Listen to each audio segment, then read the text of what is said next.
இயற்கையான டேட்ஸ், பாதாம், பிஸ்தா, cash and honey கொண்டு தயாரிக்கப்பட்ட lion date nut bites. Taste Daily. Taste the Daily. Celebrate this festive season with Adiyar Ananda Bhavan Sweets and Snacks. We accept bulk orders.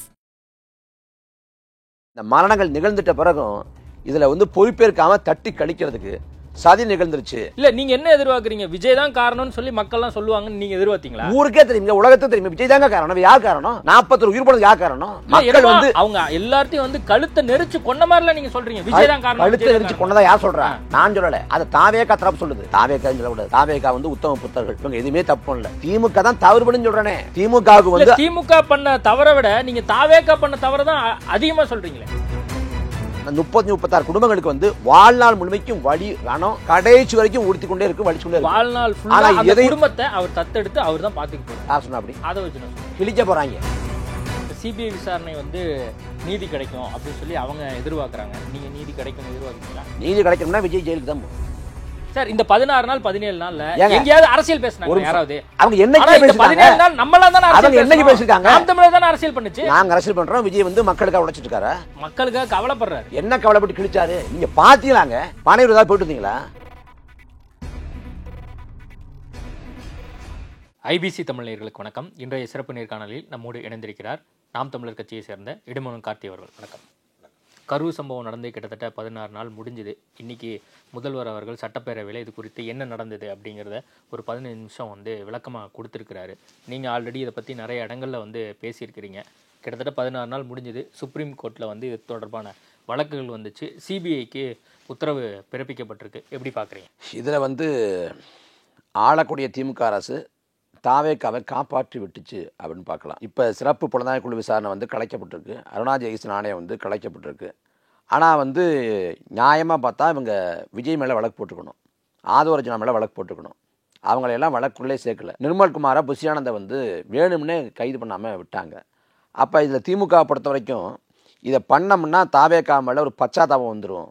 ஒட்டுமொத்த அரசியல் கவனமாக அங்கே போயிருக்கிறதுனால தாவேக்கா திமுக தப்பிக்க விட்டுச்சு.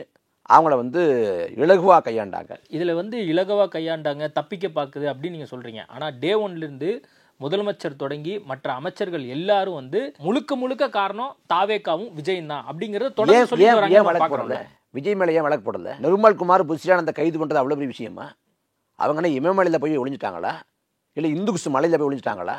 கைது பண்ணிக்கலாமே. கைது பண்ணாமல் திட்டமிட்டு விட்டாங்க. ஆதவரஜனா களத்தில் இருந்தார், அந்த இடத்துல இருந்தார். அவர் வாகனத்தில் விஜயோட மேடல் அந்த மேடல் ஏறினார், அந்த பேருந்து மேடல் ஏறினார். ஆனால் அவர் மேலே வழக்கு போடலையே. ஏன் போடலை? என்ன லாபி, என்ன கணக்கு?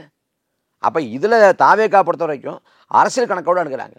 இப்போ அதிமுக பொறுத்த வரைக்கும் இந்த சம்பவத்துக்கு பிறகாக ஏற்பட்டிருக்கக்கூடிய நெருக்கடி சூழலை பயன்படுத்திக்கிட்டு விஜயை கூட்டணிக்குள்ள கொண்டு வந்துடலாம் அப்படின்னு அவங்க கணக்கு போடுறாங்கன்னா இவங்க ஒரு மாதிரி கணக்கு போடுறாங்க. நாம் தமிழர் கட்சியை பொறுத்த வரைக்கும் என்ன கணக்கு நீங்கள் போடுறீங்க? ஒரு கணக்கும் போடலங்க. இந்த பாதிக்கப்பட்ட இறந்து போன 41 பேருக்கான நீதி வேணும். அந்த நீதியத்தை நான் கேட்குறோம். இதில் முழுக்க காரணக்கர்த்தா இதுக்கு காரணம் விஜய். அது யாரும் மறுக்க முடியல. அது சிபிஐ அது அவங்க சொல்லட்டும், அவங்க சொல்லட்டும். எனக்கு தெரியும். நான் களத்துக்கு போய் பார்த்தேன், செய்திகளை கேட்டறிஞ்சேன். காரணம் விஜய். உலகத்துக்கு தெரியுங்க விஜய் தான் காரணம். இல்லை, எனக்கு தெரிஞ்சு நாம் தமிழர் கட்சியை சேர்ந்த சாட்டை துரைமுருகன், இடுமோகன் கார்த்தி, சீமான் இவங்க தான் தொடர்ந்து முன்னாடியே எல்லா விசாரணை அதிகாரி மாதிரி பேசி கிட்டத்தட்ட விஜய் தான் காரணம் நீங்க சொல்றீங்க. அந்த குடும்பத்தை சார்ந்தவங்க யாருமே அப்படி சொல்றத நம்ம பார்க்க முடியல. விசாரணை அதிகாரிகள் அவங்க மட்டும்தான் ஒரு குற்றம் நடந்துச்சுன்னா சரி தப்புன்னு சொல்லணுமா? பொதுமக்கள் சொல்லக்கூடாதா? பொதுமக்கள் யார் சொன்னா? பொதுமக்கள் கார்த்தியும் சாட்டை துரைமுருகனும் நாம் தமிழர் தமிழ்நாடு முழுக்க போய் கரூர் முழுக்க போய் பொதுமக்கள்கிட்ட கருத்து கேட்டுட்டு அந்த கருத்து முடியல பேசுறீங்களா? எல்லா பொதுமக்களும் விஜய் மேல தவறே இல்லைன்னு சொல்றாங்களா? நாட்டுக்கே தெரியுங்க, உலகத்துக்கே தெரியுங்க. பாதிக்கப்பட்ட குடும்பத்தார் அவங்க ஒரு பெருந்தன்மையில கடந்து போகலாம். ஆனால் முழுக்க காரணம் விஜய். நான் எளிமையாக சொல்லிடுறேனே. 8:45 நாமக்கல் பரப்புரை.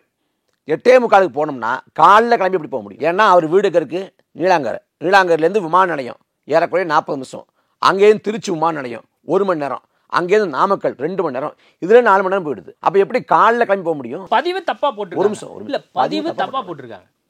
யார் அந்த ட்வீட் போட்டாங்களோ புஷியானந்த் செய்தியாளர் நடத்தி இருக்காரு. அதுல எந்த மாற்று கருத்தும் கிடையாது. நம்ம அதை ஏற்கிறோம். நீங்க 8:45 சொல்லிட்டு காலையில இருந்து கூட்டத்தை கூட்டுறீங்க.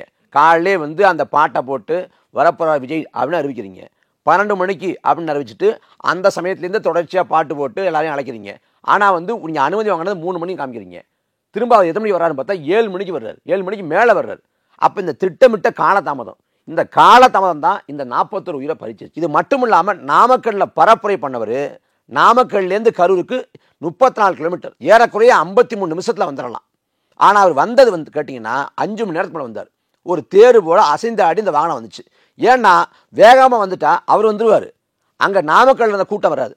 நாமக்கல் என்ன கூட்டம் இருந்துச்சோ அதே கூட்டத்தை அப்படியே திரட்டி கொண்டு ஒரு 6000 பேர் 7000 பேரோட வர்றாரு. அப்போ வர்றப்ப தான் அதிகப்படியான மிதமிஞ்சி அளவில் கூட்டம் கூடுதுன்னு தெரிஞ்சுக்கிட்டு அந்த சமயத்தில் காவல்துறை வந்து 50 மீட்டருக்கு முடிய நிறுத்துங்க அப்படிங்கிறாங்க.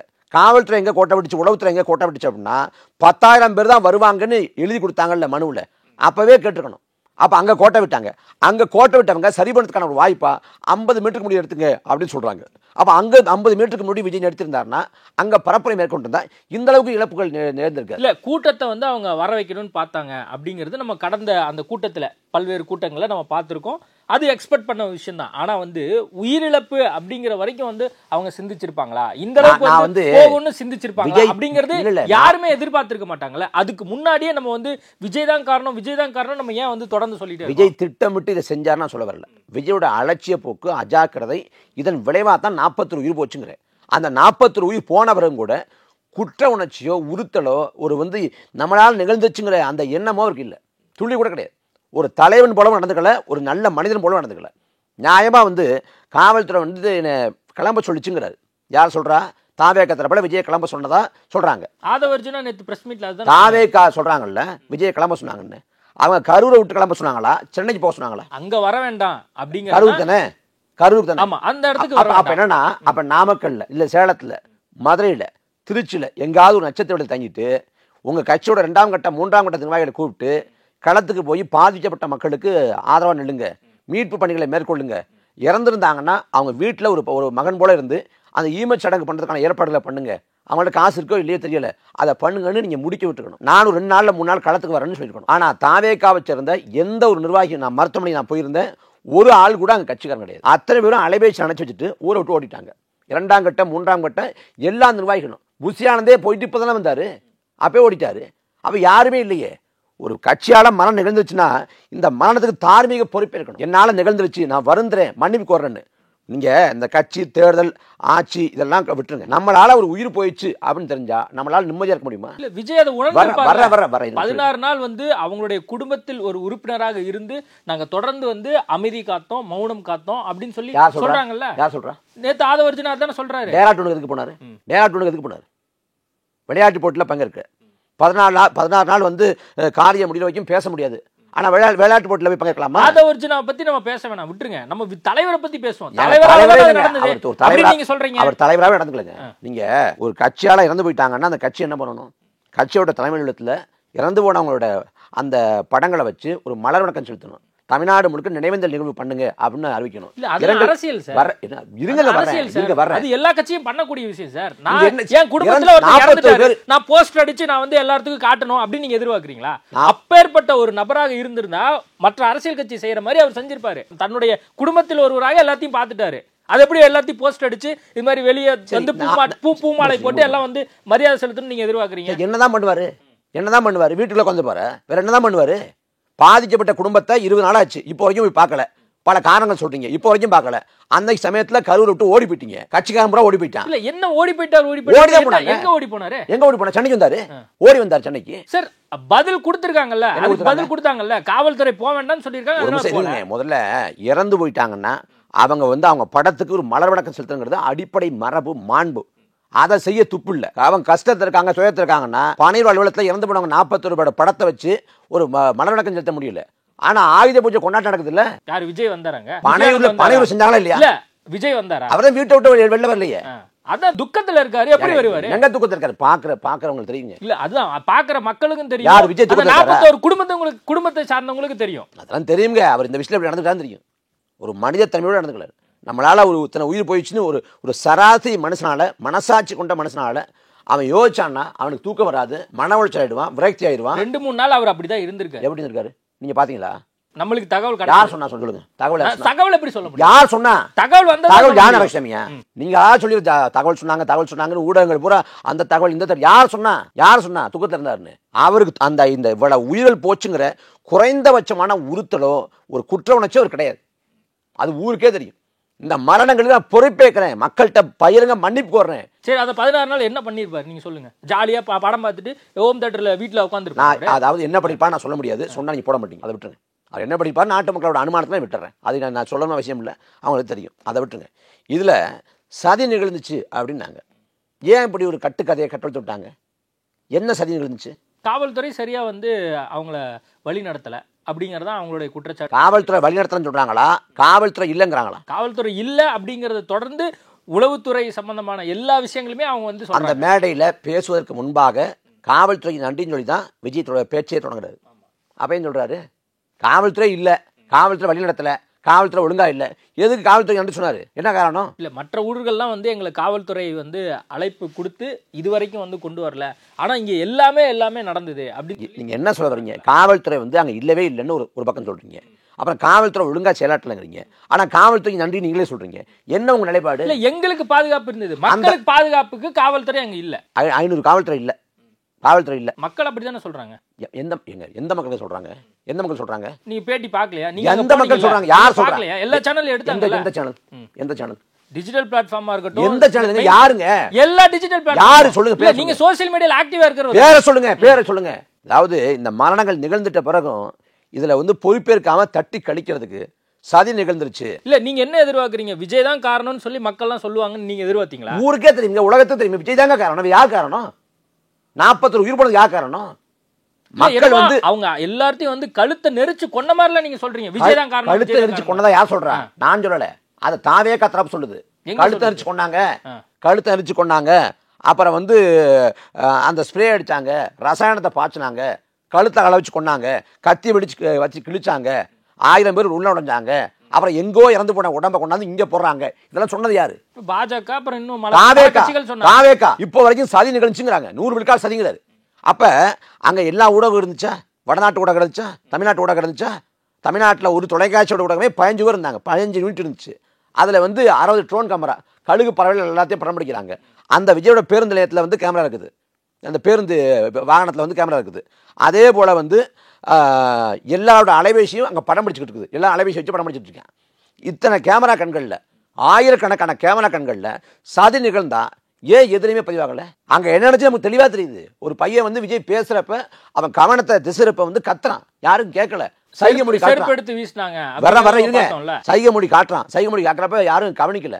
தள்ள மேலே கை வச்சு அவன் கதறான். ஏன்னா கண் முன்னே உயிர் போகுது, அந்த நெரிசல்களை சிக்கி மூச்சு திணறி இறந்து போகிறாங்க அப்படின்னு. அப்படிதான் இறந்து போகிறாங்க.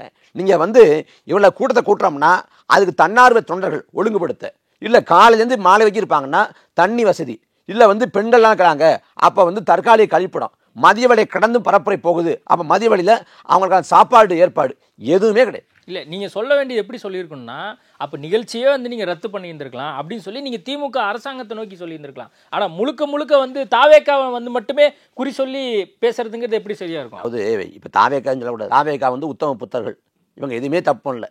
திமுக தான் தவறு பண்ணு சொல்றேனே. திமுகவுக்கு வந்து திமுக பண்ண தவறை விட நீங்க தாவேக்கா பண்ண தவறை தான் அதிகமா சொல்றீங்களே. குறித்த நேரத்துக்கு விஜய் வந்திருந்தா 41 உயிர் போயிருக்காது.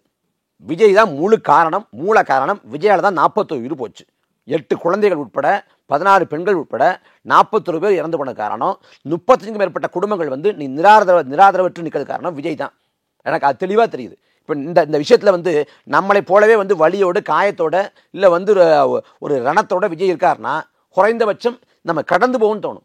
ஆனால் விஜய்க்கு அந்த எந்த குற்ற உணர்ச்சியும், எந்த உறுத்தலும், எந்த நெருடலும், எந்த கவலையும் இல்லை. அவர் முகத்துல சோக ரேகை இல்லை. இல்ல வர்ற வாரம் அவர் போறாரு. எங்க போறாரு? கரூர் போறாரு, மக்களை சந்திக்க போறாரு, ஆறுதல் கூற போறாரு. என்ன ஆறுதல்? செத்து 15 நாள் 20 நாள் ஆச்சு. அவனை இழப்பை ஏற்றுக்கொண்டு, இழப்பு நிகழ்ந்துச்சுங்கிற யதார்த்தத்தை புரிஞ்சுக்கிட்டு அவனே தனக்கு தானே ஆறுதல் சொல்லி மீண்டு வந்திருப்பான். 20 நாள் கழிச்சு போறியா? வாட்ஸ்அப் போன் கால்ல பேசினாரு, அழுதாரு. யார் பார்த்தா? எனக்கு காணொலி சான்று காட்டு. ஆல்ரெடி அவங்க ரெக்கார்ட் பண்ண வேண்டாம்னு சொல்லிருக்காங்கன்னு சொல்லி அப்ப உங்களுக்கு அந்த குடும்பத்தை சார்ந்தவங்க அழுதது எப்படி தெரியும்? எங்க எழுதாரு அவரு? படத்துல, கத்தி படத்துல எழுதாரு, மத்த படங்கள்ல எழுதாரு. நிஜத்துல வந்து அவரோட முகம் வேற. படத்துல பாக்குற விஜய் வேற, நிஜத்துல அவரோட முகம் வேற. பீஸ்ட்னு படம் வருதுங்க. படத்துல காட்சி எப்படி தொடங்குது? ஒரு குழந்தை இறந்து போகுது. அந்த குழந்தை இறப்புக்கு தான் காரணம்னு விஜய் நினைக்கிறாரு. மன உளைச்சி ஆகிறாரு, தூக்கலாம் தவிக்கிறாரு, உளவில் நிபுணரை பார்க்குறாரு. இப்படியே இந்த காட்சி தொடங்குது. ஒரு குழந்தை இறந்து போட காரணம்ட்டு. ஆனால் இங்கே 8 குழந்தை இறந்து போயிருக்கு, 16 பெண்கள், 41 குடும்பம். மாற்றுத்திறனாளி தாய், கண் பார்வை இல்லாத மாற்றுத்திறனாளி தாய் தன் ஒரே மகனை இழந்துட்டா.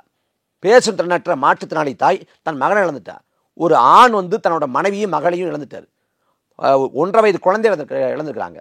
இவ்வளவு பெரிய இழப்புகள். நம்ம வந்து அந்த 36 குடும்பங்களுக்கு வந்து வாழ்நாள் முழுமைக்கும் வலி ரணம் கடைசி வரைக்கும் ஊடுத்தி கொண்டே இருக்கு, வலிச்சு கொண்டே இருக்கு. வாழ்நாள் ஃபுல்லா அந்த குடும்பத்தை அவர் தத்தெடுத்து அவர் தான் பாத்துக்க போறாரு. யார் சொன்னா அப்படி? அதை வச்சு கிழிக்க போறாங்க. மக்கள் சாகரப்பை விட்டுட்டு ஓடி போனவங்க வாழ்நாள் முழுக்க பாத்துக்க போறாங்களா? இல்ல நீங்க பார்க்க தானே போறீங்க எல்லாமே. ஏங்க பார்த்து தானே இருக்கேன். கண் முன்னே செத்து விழுறப்ப ஒருத்தர் இல்லைங்க, ஓடி போயிட்டாங்க அத்தனை பேரும். அந்த சமயத்துல எங்க போனாங்க? ஆம்புலன்ஸ் உடம்பை ஏற்றி இந்த தாவே காக்காரன் கொண்டு போனாங்களா? மருத்துவமனை வளாகத்தில் வந்து நின்னாங்களா? ஆறுதல் சொன்னாங்களா?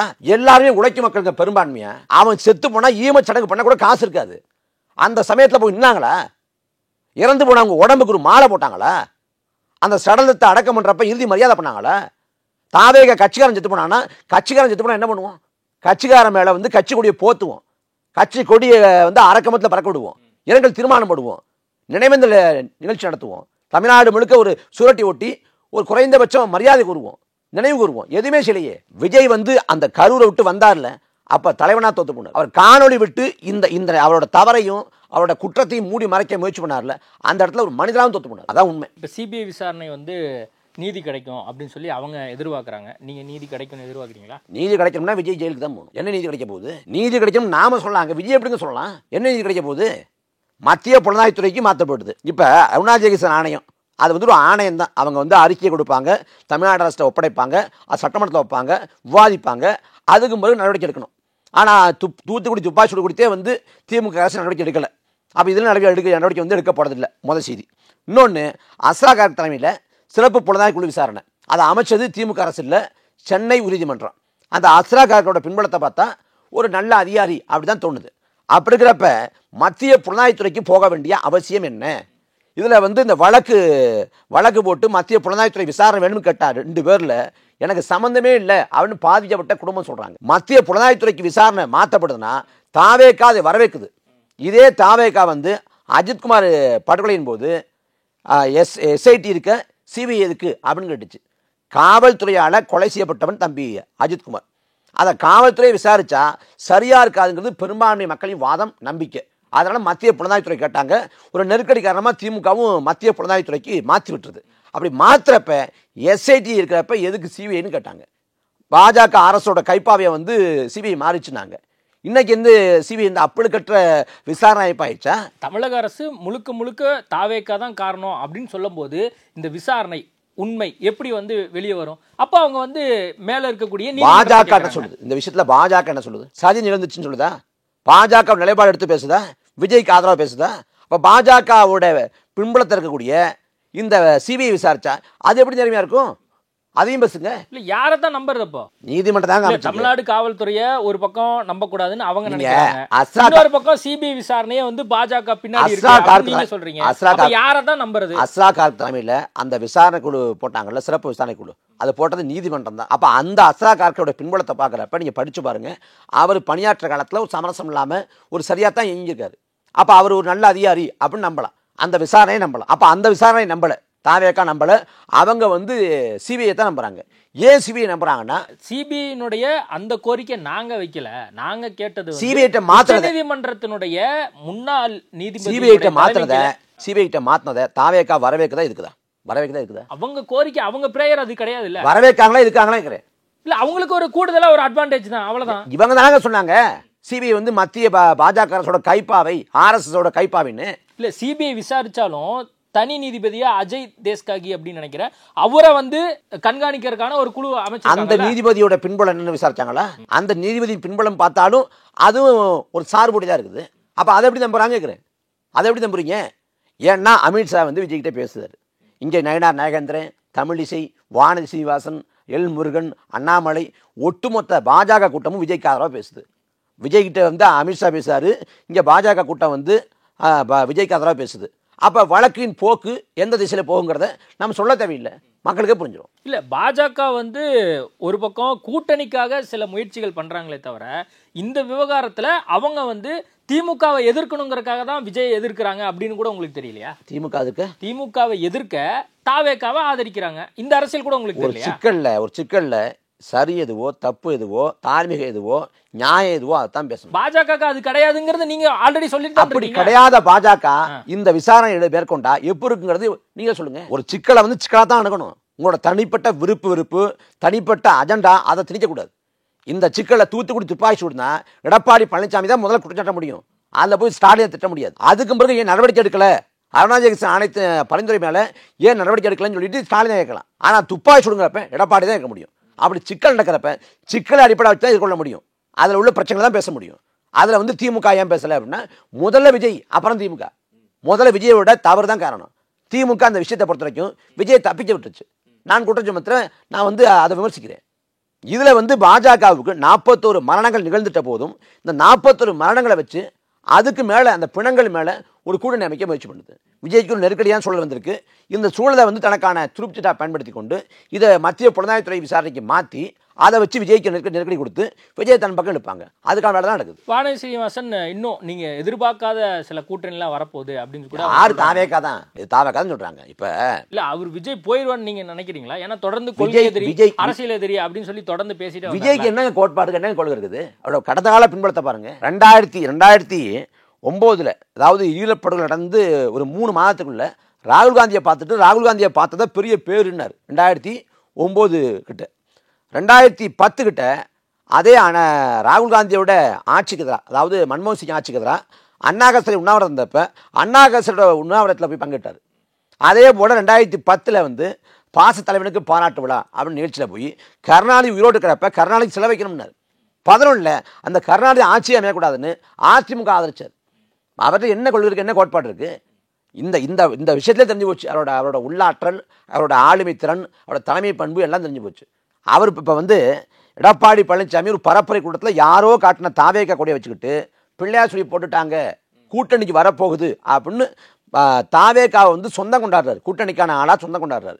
அந்த சமயத்தில் தாவேக்கா தரப்பில் அதிகாரப்பூர்வமாக பாஜக இருக்கக்கூடிய அதிமுகவோடு எந்த காலத்தையும் கூட்டணி இல்லை, எங்கள் கொள்கையில் இருக்கக்கூடிய பாஜக இருக்கக்கூடிய அந்த கூட்டணிக்குள்ள நாங்கள் எப்படி போவோம், எடப்பாடி பழனிசாமி கருத்தை வந்து நாங்கள் வன்மையாக எதிர்க்கிறோம் மறுக்கிறோம் அப்படின்னு யாராவது ஒரு அறிக்கை கொடுத்தாங்களா? இந்த கரூர் சம்பவத்துக்கு பின்பாக கண்டிப்பாக வரும், அறிக்கை வரும். எப்போ வரும்? அவங்களுடைய ப்ரியாரிட்டி முழுக்க வரலன்னு என்ன பண்ணலாம்? வரலன்னா அவங்கள திரும்ப கேட்கணும். அவ்வளவு நாள் ஆச்சுங்க, இதுக்கு காத்திருக்கணும்.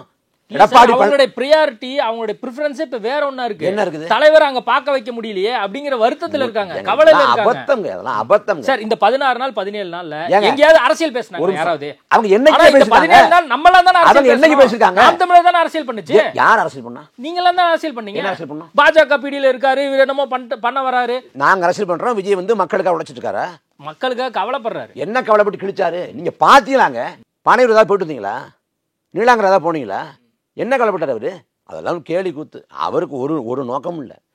250 கோடி சம்பளம் வாங்குறாருல, இந்த இவ்வளவு கோடி சம்பளம் ஒரு படத்துக்கு வந்து 200 கோடி தான், ஒரு ஆண்டிலே ஒரு 500 கோடி இருந்தது வருமானம்.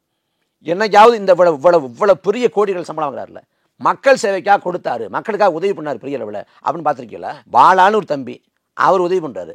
லாரன்ஸ் இருக்காரு, லாரன்ஸ் வந்து எவ்வளோ உதவி பண்ணுறாரு. கேரளாவுக்கு 1 கோடி போய் கொடுத்துருந்தாரு. அப்படி ஏதாவது பண்ணியிருக்காரு அவரு? அப்பெல்லாம் ஒன்றும் பண்ணலையே. அடிப்படையிலே ஒரு சேவை மனப்பான்மையோ மனித நேயமோ அதெல்லாம் கிடையாது, ஒரு நல்ல குணமோ கிடையாது. அது இந்த விஷயத்தின் மூலமாக வெட்டு வெளிச்சமாக 41 உயிர் போன பிறகும் ஒரு ஆள் சடலம் இல்லாமல், முகத்தில் சோகம் இல்லாமல், கவலை இல்லாமல், இறுக்கம் இல்லாமல், குற்ற உணர்ச்சி இல்லாமல் திரைப்படத்தில் வசனம் பேசுறது போல சிஎம் சார் அப்படின்னு வசனம் பேசுறாருன்னா எவ்வளோ குரூரமான எண்ணம் இது. இன்னொரு திமுக தான் தாவேக்கா. ஒரு திமுக வச்சுக்கிட்டு நம்ம எடுத்துக்கிட்டு இருக்கிறோம், இன்னொரு திமுக உருவாக்க தேவையில்லை. திமுக வந்து வர்றப்ப கொள்கை கோட்பாடு இருந்துச்சு, வந்து சிரஞ்சு போயிட்டான். இவன் சிரஞ்சே ஒருத்தன் வர்றேன். இந்த சம்பவம் தொடர்பாக தொடர்ந்து நாம் தமிழர் கட்சியினுடைய நடவடிக்கைகள் விஜய்க்கு எதிராகவும் அது மட்டும் இல்லாம தாவேக்காவுக்கு எதிராகவும் கருத்துக்கள் இருக்கு. இந்த இடத்துல இப்போ நீங்களும் சாட்டை திரும்பவும் திமுகவோட டீலிங் போட்டீங்க அப்படிங்கறதா மிகப்பெரிய ஒரு குற்றம். யார் சொல்றா? அப்படி தாவேக்காவினர் உறுப்பினர்கள்லாம் சொல்றாங்க. அவங்களோட அரசியல் அறியாமைக்கு ஆழ்ந்த அனுதாபங்கள். திமுக கிட்ட காசு வாங்கிட்டு யாரு இருக்கா தெரியுமா?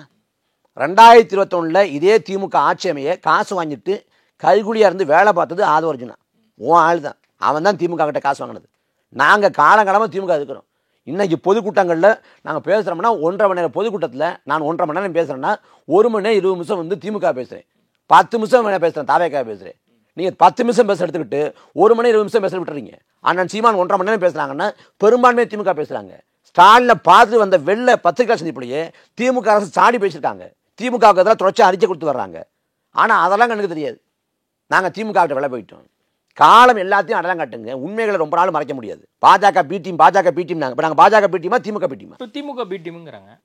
போன மாதம் வந்து பாஜக பி டீம். அதாவது எங்கள் கேள்விகளில் இருக்கக்கூடிய நியாயத்தை எதிர்கொள்ள முடியாமல் ஒரு முத்திரை குத்துறது. இல்லை இன்னும் கொஞ்ச நாள் போச்சுன்னா நீங்கள் அதிமுக பி டீமா மாறி சொல்லுவேன். நாங்கள் மாறத்துல ஒன்றும் இல்லைங்க, நீங்கள் மாற்றிட்டே இருக்க வசதிக்கு ஏற்ற மாதிரி. நான் வந்து திமுக நோக்கி விமர்சனம் வைக்கிறேன், கேள்வி எழுப்புறேன். அதை எதிர்கொள்ள முடியாத கருத்தியல் கோடைகளான திமுக பாஜக பி டீம்ங்கிறேன். இப்போ தாவேக்கா வந்து என்னென்ன பிழை பண்ணுது, என்ன தவறு பண்ணுன்னு சொல்கிறோம். அதுக்கு ஒன்று என்ன சொல்கிறேன், திமுக பி டீம்ங்கிறேன். ஏன் அதிமுக உங்களை எதுவுமே சொல்ல மாட்டேங்குது? யார் சொல்றது இல்லை. நீங்க அதிமுக விமர்சிக்கிறீங்க. அதிமுக எடப்பாடி பழனிசாமி இப்போ இந்த தூத்துக்குடி சம்பவம் தொடர்ந்து இன்னும் பல்வேறு இடங்கள்ல வந்து கொள்ளையடிக்கிறதுல இவங்களும் திமுகவுக்கு இணையா இருக்கிறாங்க அப்படிங்கிற விமர்சனங்கள்லாம் வந்து இருந்துட்டு இருக்கு. ஆனா அதிமுக உங்களை பத்தி எதுவுமே பேச மாட்டேங்குது. அது அவங்கள்ட்ட கேளுங்க, அவங்க என்ன நிலைப்பாட்டில் இருக்காங்க அவங்கள்ட்ட கேளுங்க. எனக்கு தெரியல, அது நாம என்ன செய்ய முடியும்? நாம அதிமுக இருக்கிறோமா ஆதரிக்கிறோமா? நாம இருக்கிறதான் செய்யும். சரி, இன்னொரு முக்கியமான விஷயம், இப்போ அந்த கடல் சம்பந்தமா மாநாடெல்லாம் அறிவிக்கப்படும் அப்படின்லாம் வந்து சொல்லியிருந்தாரு. அது மட்டும் இல்லாமல் தண்ணீர் மாநாடு அப்படிலாம் வந்து சீமான் அவர்கள் சொல்லியிருந்தாரு. அதற்கான பணிகள் எப்படி நடக்குது? அது போயிட்டு இருக்கு. இது வந்து ஒரு அரசியலில் வந்து வாக்கு சார்ந்த ஒன்றும் இல்லை. வாக்கு சார்ந்து வாக்கு அரசியல் சார்ந்து வாக்குச்சாவடி முகவர் மாநாடு போடுவாங்க, இல்லை கூட்டத்தை கூட்டி பேரத்தை அதிகப்படுத்த அதுக்கு ஒரு மாநாடு போடுவாங்க. ஆனால் நாம் தமிழர் கட்சி முன்வைக்கிறது அறிவியல் சார்ந்த இயற்கை சார்ந்த உரிமை மீட்பு மாநாடு, மலைகளின் மாநாடு அப்படின்னு போடுறோம். ஏன்னா மலைகள்ங்கிறது உலகின் நீர் கோபுரங்கள் அப்படின்னு வர்ணிக்கப்படுது. உலகத்தின் ஒட்டுமொத்த நன்னீர் வளத்தில் பெரும்பான்மை வந்து அங்கே தான் இருக்குது. ஆறுகளை அருவிகளை வந்து நமக்கு உருவாக்கி கொடுக்கறது வந்து மலைகள் தான். அந்த மலைகள் வந்து அழித்தொழிக்கப்படுது. மனிதர்கள் பிறப்பதற்கு முன்பிருந்தே மலைகள் இருக்குது. ஆனால் அது அழித்தொழிக்கப்படுது, இயற்கைக்கு வந்து ஒரு பேராபத்து. அதை வலியுறுத்தி விதமாக மலைகளை மாநாடு போட்டோம். மேய்ச்சல் நிலம் எங்கள் உரிமைங்கிற அதை வலியுறுத்தி, ஏன்னா மேய்ச்சல் முறை மூலமாக தான் இங்கே கால்நடைகள் வந்து பெரும்பான்மை கால்நடைகள் வந்து அது உணவு பெறுது. அந்த மேய்ச்சல் நிலங்கள் அழித்தொழிக்கப்பட்டுச்சு, அபகரிக்கப்பட்டுச்சு. இன்றைக்கி மலைகள்லேயும் வந்து போய் மேய்க்கக்கூடாதுங்கிற சூழல் இருக்குது. அந்த மேய்ச்சல் உரிமையை வலியுறுத்தி தான் நம்ம வந்து ஆடு மாடுகளின் மாநாடு போட்டோம். அதே போல் தண்ணீரோட தேவை, தண்ணீர் எப்படி விற்பனை பண்டமாக மாற்றப்பட்டிருக்கு, தண்ணீர் எப்படிப்பட்ட ஒரு சந்தை பொருளாக இருக்குங்கிறத வலியுறுத்தி, அதை எதிர்த்து தண்ணீரோட தேவை குறித்து தண்ணீர் வந்து விற்பனை பண்டமாக மாற்றப்படக்கூடாதுங்கிறத வலியுறுத்தி தண்ணீர் மாநாடு போட போகிறோம். அதே போல் கடலுங்கிறது பெரிய பல உயிரினங்கள் வாழக்கூடிய ஒரு ஒன்று நீர்பரப்பு. ஆனால் அது வந்து இன்றைக்கி வந்து அதுலேயும் மாசுபடுத்துகிறாங்க, அதுவும் வந்து மோசமான நிலையில் இருக்குது. அப்போ அதோட தேவை வலியுறுத்தி அதை என்ன பண்ணலாங்கிறத சொல்லிட்டு அதை ஒரு மாநாடு போடுறோம். அதான் இப்போ மலைகள் மாநாடு, ஆடு மாடுகள் மாநாடு அப்படிலாம் நடந்ததில் நம்ம பார்த்தோம். இப்போ கடலில் மாநாடு நடத்த போகிறாரா? கடலில் எப்படிங்க மாநாடு நடத்துவாங்க? கடலில் வந்து அன்னைக்கு அண்ணன் சீமான் போகிறப்ப இல்லை, நிறைய இளைஞர்கள்ட்ட இப்போ நம்ம ஆஃபீஸ்லேயே கேட்குறோம், சில பேர்கிட்ட கேட்குறோம், கடல் மாநாடுன்னு சொல்கிறாங்க. கடலில் போய் போட போகிறாங்க. கடலில் போடுறது இல்லைங்க. அன்னைக்கு வந்து கடல்னா கடல் இருக்கக்கூடிய தூத்துக்குடியில் போடுறாங்க, அவ்வளோதான்.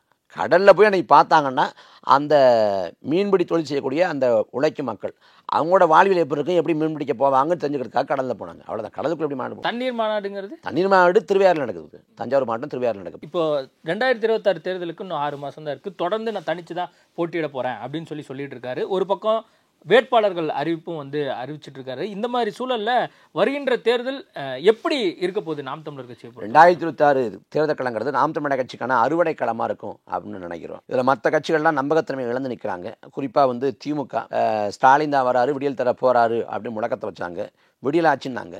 ஆனால் கொடுத்த தேர்தல் வாக்குறுதியை கூட நிறைவேற்ற முடியல. அதெல்லாம் மக்கள் மத்தியில் அம்பலப்பட்டு நிற்கிறாங்க. 2021 திமுகவுக்கு வாக்கு செலுத்திய திமுகவை ஆதரித்தவங்க கூட எதிரான நிலைப்பாட்டுக்கு வந்துட்டாங்க. அதிமுக கடந்த காலத்திலேயே அம்பலப்பட்டுருச்சு. இப்போ தாவேக்கா வந்து முழுதுமாக அந்த விவகாரத்தில் அம்பலப்பட்டு நிற்குது. இந்த சமயத்தில் நாம் தமிழர் கட்சியோட தனித்துவம், நாம் தமிழர் கட்சியோட பொறுப்புணர்ச்சி, நாம் தமிழர் கட்சியோட சமரசமற்ற செயல்பாடு மக்கள் மத்தியில் பேசுபொருளாக இருக்குது. அதனால் நாம் தமிழர் கட்சிக்கு 2026 தேர்தல் காலத்தில் மக்கள் வாக்கு கொடுப்பாங்க, அதிகாரத்தை நோக்கி நகர்த்துவாங்கிற நம்பிக்கை இருக்குது. அதுக்காக நாம் தமிழர் கட்சி வந்து வேலைகளை செய்கிறோம். 234 இடங்களில் ஏறக்குறைய 180 இடங்களுக்கு மேலே வந்து வேட்பாளர்களை முடிவு பண்ணியாச்சு. வேட்பாளர்கள் வந்து பரப்புரை தொடங்கிட்டாங்க, களப்பணி தொடங்கிட்டாங்க, வேலைகள் போயிட்டு இருக்குது. மற்றவங்க வந்து இன்னும் அணியே அமைக்கலை. அவங்க அனுமானங்கள் சொல்லிக்கிட்டு கேசியங்கள் சொல்லிக்கிட்டு நகர்றாங்க. அப்போ அவங்கெல்லாம் அணி அமைக்க அந்த காத்திருக்கிற வேலையிலேயே நாம் தமிழர் கட்சி முதல் கட்ட பரப்புரையை முடிச்சிடும். இல்லை, இப்போ நாம் தமிழர் கட்சிக்கு யார் எதிரி அப்படிங்கிறது ஒன்று இருக்குல்ல. இப்போ திமுகவுக்கு எதிரி அதிமுக, அதிமுகவுக்கு எதிரி திமுக அப்படின்னு அவங்க சொல்கிறாங்க. திமுக தான் எங்கள் எதிரின்னு சொல்லி தாவேக்கா கட்சி தொடங்கியிருக்கு. இப்போ நாம் தமிழருக்கு யார் தான் எதிரி? திமுக, அதிமுக, காங்கிரஸ், பாஜக இந்த 4 கட்சிகளுமே அதிரி தான். இங்கே வந்து திராவிட கட்சிகளோடு எங்களுக்கு ஒட்டும் இல்லை, உறவும் இல்லை, தேசிய கட்சிகளோடு ஒட்டும் இல்லை, உறவும் இல்லைங்கிறது 2010 மதுரை மாநாட்டில் நாம் தமிழர் கட்சி தொடங்கப்பட்ட மேடையில் அறிவித்த ஒரு பேரறிவிப்பு. அந்த நிலைப்பாட்டில் இன்னைக்கு இருக்கோம். இதில் தாவேக்கா எங்களுக்கு எதிரியே கிடையாது, எங்களுக்கு உதிரி தான். அந்த உதிரித்தனமான வேலையை தான் நம்ம இருக்கிறோம். சரி, ஓகே. நிறைய விஷயங்கள் குறித்து பேசியிருக்கோம். நேர்காணல் கொடுத்ததுக்கு மிக்க நன்றி. நன்றி. இயற்கையான டேட்ஸ், பாதாம், பிஸ்தா, கேஷு அண்ட் ஹனி கொண்டு தயாரிக்கப்பட்ட lion date nut bites. Taste Daily. Taste the Daily. Celebrate this festive season with Adyar Anand Bhavan Sweets and Snacks. We accept bulk orders.